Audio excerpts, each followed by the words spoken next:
When I was growing up, a new Pixar movie felt like an event. Everyone, kids, teens, parents, grandparents, everyone went to see the latest Pixar masterpiece. Now, it feels like they release a new Pixar movie and no one even notices. This month, Elio, Pixar's latest original movie, had the worst box office opening for any Pixar film ever. What went wrong?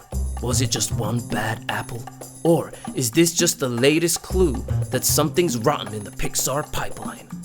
A mystery's been brewing in the animation underworld and I'm here to solve it. The case? Flopping Pixar movies. The suspect? Elio. The motive? Still unclear. Was it the art style? The marketing? Or did they indeed go woke and go broke? To crack this case, I asked our followers on Instagram and YouTube what they thought the reason was that Elio had become Pixar's biggest flop to date. So, let's lose the terrible American accent and let's go through each bit of evidence, one exhibit at a time, to find out why Elio is Pixar's biggest flop yet. We're doing a sequel. Not. These days, people love to criticize Disney and Pixar for only making remakes or sequels. But since 2020, Pixar's actually only released one sequel and one spin-off, allowing them to focus on 6 original movies. In fact, Pixar will have released more original movies this decade than in their entire history. The real problem is, only the sequels seem to break through into the wider audience. Inside Out 2 absolutely obliterated all the other Pixar movies of this decade. Pixar even posted on their official TikTok account a video kind of begging the movie-going public to support original movies and therefore watch Elio. Stop complaining that Disney doesn't make original stories if you don't show up to movie theaters and support them in the first place. Who said that? But is it the audience's fault that they're not showing up to these movies? Or is the real problem how these stories are being told to us? Or worse, how they're being sold to us? Oh, I've never heard of it. Oh. It's wonderful. Now, the lack of marketing was hands down the biggest complaint I saw. Some people still to this day don't even know that this movie existed. However, I looked up online how much money they actually spent on marketing Elio, and the figure was $150 million. I don't know if I believe that. To put it into context, that is the same amount of money that the Super Mario Bros. Movie spent on marketing, which obviously went on to become a massive hit, so I don't know how true that is. But if it is true, where did all that money go? I mean, it didn't help that they changed the release date for the movie 3 times. It's hard to build hype for a movie when it keeps disappearing off the calendar. I mean, the first teaser came out 2 years ago, and the film itself went through major overhauls during this time. The result, a confused marketing campaign that didn't really know what movie it was selling. Take these 2 trailer clips, for example. This is new.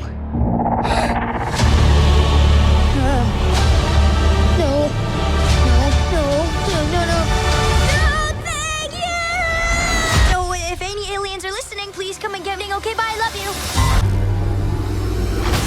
It's really happening. Is Elio excited to be abducted, or is he terrified? Why did the movie change that much? And how do they expect an audience to connect with a movie if they're not even sure what the movie's about themselves? Movies need a bold identity to hook an audience in. Movies from Pixar's golden era can be described in just a few words. Toys are alive. Monsters are misunderstood. A fish gets lost. These concepts were clear even just on the film's poster. Elio needed a clearer hook. I think another reason Elio's marketing failed to reach a broader audience, however, is its visuals.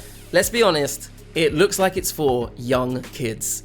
Now, some people wrongly argue that all animated films are for children, but that's exactly where Pixar used to stand apart. Their art style found a rare sweet spot, colourful and playful enough to attract an audience of children, yet sophisticated and expressive enough to appeal to adults as well. So let's talk about Pixar's current art style. Beans! They are beans. One thing I've always loved about animation is the endless possibilities in how a story can look. Even with that classic Disney style, I loved when a film let its art do the talking. When the visuals shape the story's soul. Take Sleeping Beauty, its stylized backgrounds influenced by medieval tapestry. Then there's Princess and the Frog, with its flat graphic designs referencing Art Nouveau and 1920s Jazz Age illustration. Or Hercules, where characters looked like they stepped out of a caricature sketch by Gerald Scarfe. With your style being so un-Disney, it's pushing us to explore shapes like, for example, the beard shape, something that I wouldn't think of on my own, and it's neat. Each one carved out a unique spot in the studio's Hall of Fame, giving the audience a reason to see it on the big screen. Pixar, meanwhile, built its own house style over the years.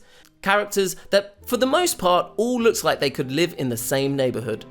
And then came Luca, a fresh new look that felt perfect for this small town setting.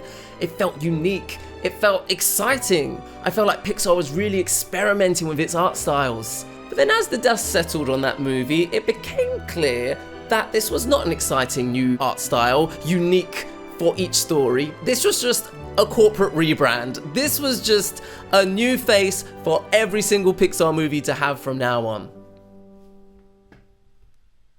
That's not exciting. I will say Elemental is the exception, and perhaps that's why it's the most successful original Pixar movie of the decade. Maybe. Pixar used to push animation technology forward with every film, giving us visual wow moments. Fur in Monsters Inc., water in Finding Nemo, humans that don't give you nightmares in The Incredibles. Each one felt exciting and new.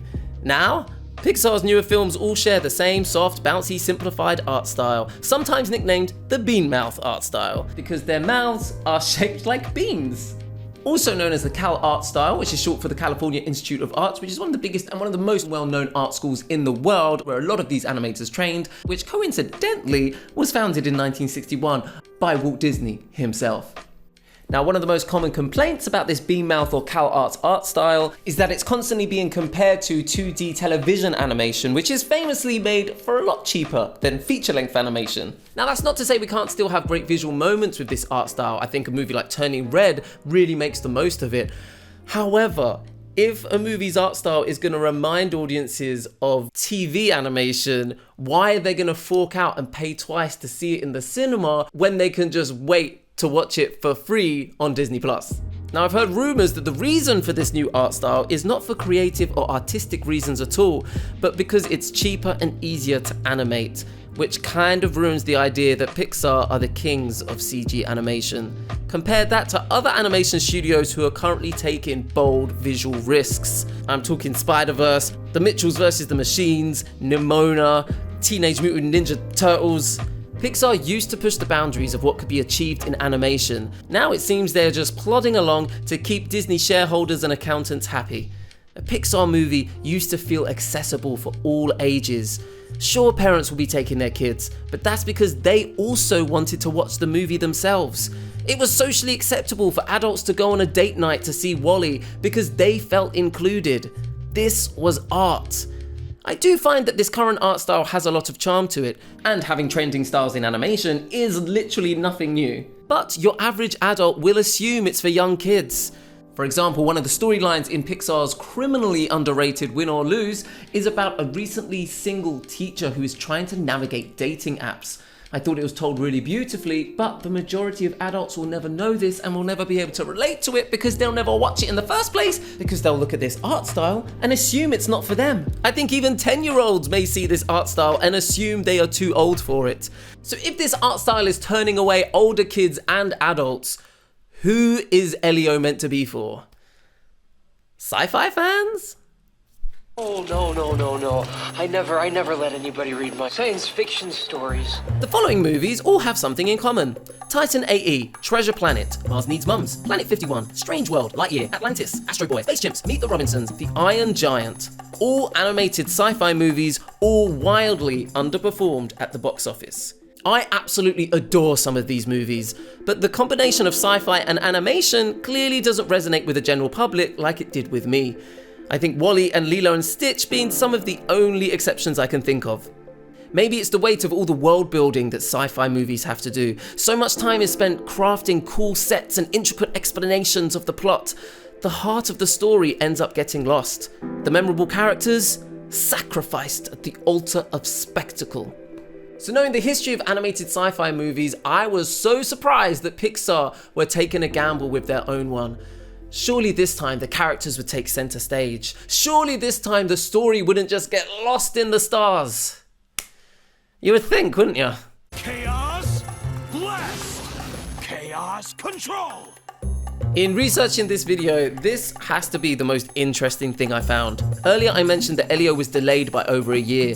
Initially, the 2023 SAG-AFTRA strikes were blamed for this delay, sparking a cast shake-up and leadership change. But they weren't telling us the full story. This month, a Hollywood Reporter expose revealed the deeper troubles behind the scenes of Elio.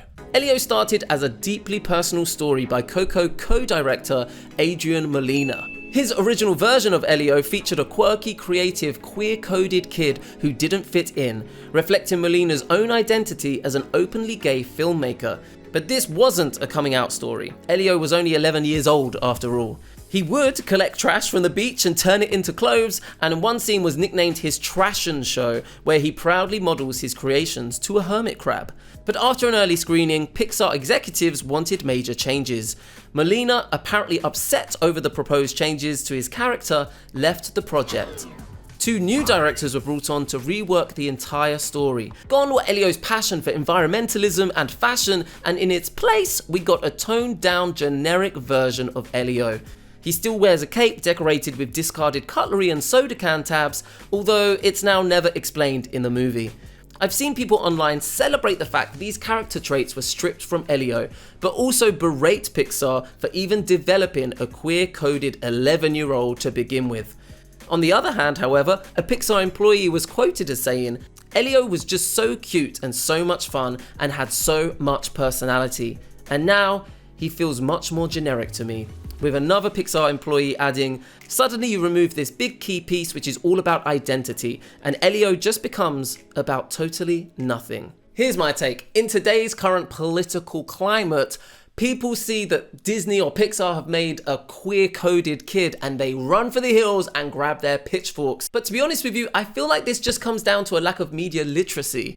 Ursula, Scar, Jafar, so many Disney villains can be described as queer-coded. Even Elsa can be described as queer-coded. Describing a character as queer-coded is not describing their sexuality, rather describing certain personality traits they might have that do not fit in to the gendered societal norms. For example, a boy might like pink.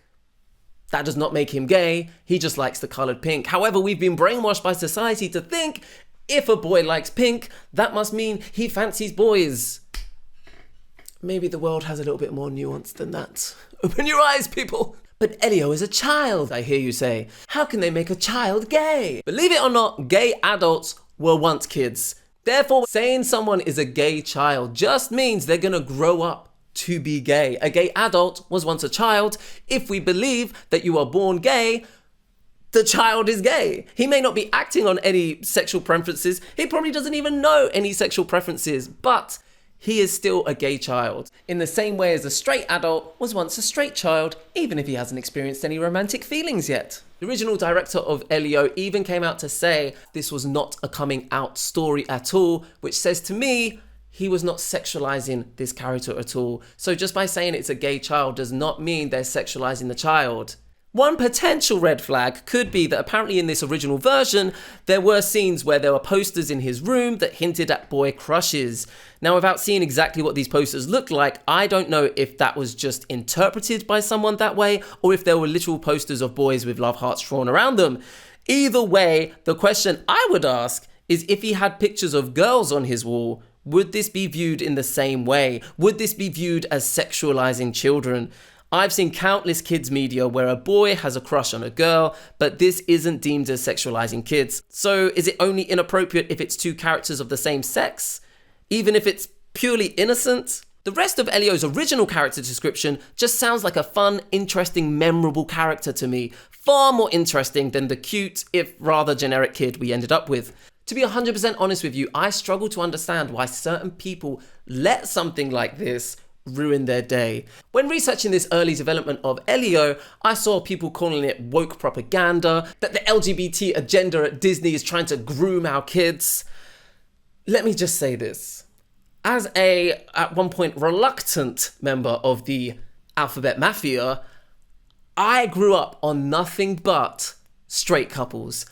I was watching Disney movies all the time, obviously, and every single couple when I was growing up was straight. All media I consumed was straight people. All the people I knew in my life were straight. And yet, here I am. Gay!